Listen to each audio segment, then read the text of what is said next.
I'm on a mission to make a few million. I like my mug. It says millionaire loading, please wait.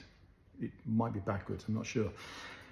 I'm on a mission because I turn 60 this year. I know, shocking, I look so young.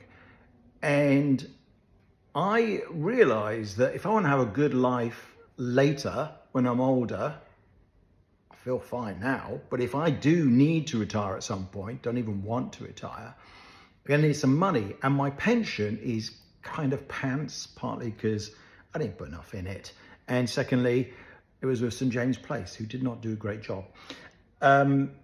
So what I've realized is I need to make about 3 million quid at my advanced stage in being an entrepreneur. So I reckon what I need is 1 million to buy a nice flat so that I don't have to pay rent because I'm renting this place. I do own another place that I rent out, but that will be part of my retirement income. So I'd rather not sell it. I need, so 1 million for a flat, for a really nice flat. This is London, central London. I need 1 million just as a kind of extra pension money. And these are very rough figures. And then I need 1 million to give to Rachel Reeves. And at the rate the economy is going, she might need 2 million off me. So basically I've got to make about 3 million quid over the next few years. That's my mission. And it's kind of partly provoked by the fact that I'm turning 60. So when I'm going to spend my 60th with my partner in Mexico at Mexican Day of the Dead, which is this big celebration. Everyone's wearing things like this. Everyone's dressed like the dead, basically, like zombies and stuff. Although there is a very reverential part to it, which is very touching. It's about honoring your ancestors. There's also a lot of craziness and people dressing up as skeletons. So I thought it would be very funny with my dark sense of humor to cross over into my next decade, surrounded by dancing skulls. But it's also brought to life the fact that I do need some more money. So I'm trying to think, can I actually do that? My business has been making 6 figures, more or less, for quite a few years now. And I've been doing this business. I am basically a business coach. But what I'm talking about most recently is messaging, because that's what I'm really good at. So what I'm really good at is taking your thing and slightly adjusting it or positioning it the right way, naming it the right thing, getting the description right and all the things you say about it, and then it can suddenly make something take off. And I've done that a few times in my own things, my books, my courses and events and all sorts of stuff. And I do it for clients all the time. That's kind of what my business is. And there's no reason why that can't make 7 figures. And there are people who doing similar things to what I do, who do. So I'm on a mission. I've hired experts in one of the people I'm talking to is a somatic experiencing person to help me get over any kind of stuff around childhood trauma. Some bad stuff happened to me when I was very young. I'm working with Lisa Johnson on her VIP program. She is a great entrepreneur, a business coach, business strategist, helping now making a few million a year herself. And a bunch of other people who I'm talking to and I'm going to interview, if nothing else. I'm going to release all this stuff for everybody to see. I'm going to try to be as honest as I can, even though I feel a bit squeamish about it, about things like numbers. I want to talk to a pensions expert and say, like, well, what kind of lump sum do you need in order to get a certain standard of living? Because I'm crap at money, generally speaking. So I think that'd be interesting for other people to watch as well. And also the psychology and the mindset of becoming an entrepreneur. That's all stuff I want to cover as well. Now, my concern is I haven't got to 7 figures, and sometimes I've been all over the place and sort of dipped below 6 figures, and had times when things have been quite hard in the business. And partly because when I started out, I think I was all over the place, and I was dealing with sort of low-grade depression and fatigue, and I'm quite an anxious person and prone to negative thinking. And I dealt with the vast majority of that stuff.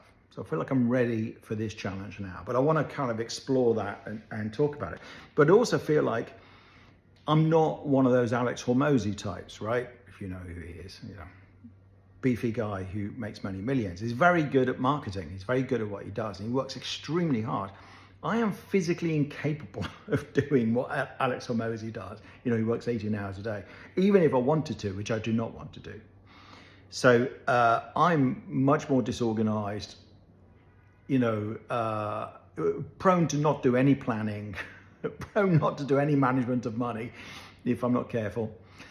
And I want to see if somebody like me, who is, you know, a normal, flawed human being, and not somebody who gets up at dawn and knocks out 18 hours of work, can someone like me actually make it to millions? Because this is what most of my clients are like as well. You know, we're a bit disorganized, we're a bit sort of uneasy about being a bigger presence in the world, being more visible, all that kind of stuff.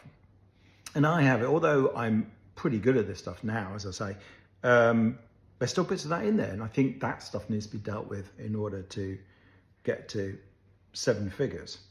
So, you know, if you're a bit like me, you'll probably find this interesting as I share what's going on. I'm looking at my notes because I wrote some things down. So this is tied partly to my book. So I'm sort of calling this the Crazy Successful Project. Can I personally become crazy successful? That's the title of my next book, which will be my 4th book, which I am getting to the point of finishing. And it's a really good book. And it's a lot about psychology of what drives entrepreneurs. Because almost all of us are driven by either trauma or something upsetting that happened in that childhood or whatever. And then we're trying to prove it basically, and we become entrepreneurs or become creators or something. And the book is aimed at people like that, but also how do you use the advantages of that? Because that is what makes you an entrepreneur. And how do you manage the disadvantages, which is, you know, you're prone to variations in mood, and you're prone to feeling, you know, bad compared to other people. And all these things go hand in hand with being of that entrepreneurial type. So I'm calling this the kind of Crazy Successful Project. Like, how do you make a few million when you are, you know, a flawed, unconventional entrepreneur, a bit all over the place and slightly crazy? That's the aim of it. So what do you think about this? Do you think, is this interesting to people? I think it is. I'm basically going to share what I'm doing so that other people can learn from it. And I think, and I've met already some really interesting people. I mean, Lisa Johnson's kindly agreed to be interviewed, and I met some people recently who are fascinating, including somebody who is an expert, Natalie, who's an expert in cognitive impairment and recovery and how to keep your marbles as you get older. So that's one of the things. As I say, I want to talk to mindset and therapy people and sort of positive thinking people, all that kind of stuff.